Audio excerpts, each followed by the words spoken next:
I remember one situation I was talking to a doctor, needed to fill a spot. Now I'm talking about 10 years without hiring a new person. So he was looking and he was shocked at how much more he was going to have to pay because his staff had been long-term for so long at what he thought were fair wages. Well, now, past COVID, the wages are completely different.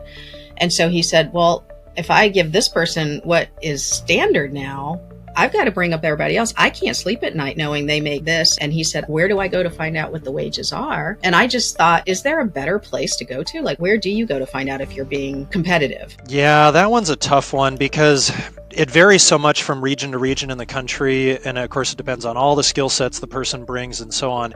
And the only source of really good data that's out there, I think, is from payroll companies because they know the position and they know the actual wage. There are sites like salary.com and others where you can punch in a location and a job title and it'll give you a number.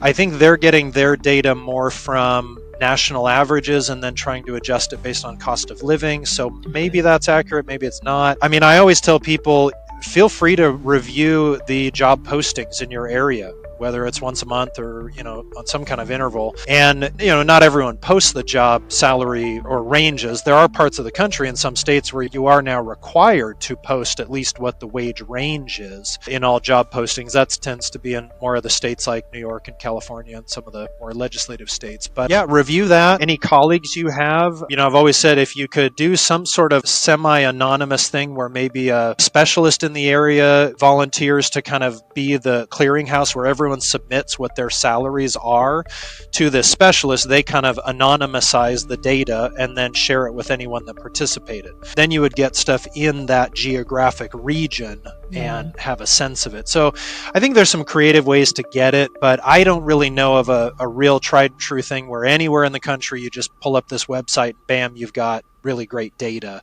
It's just kind of hard to get. Would you like to hear more? Follow the link for the full episode.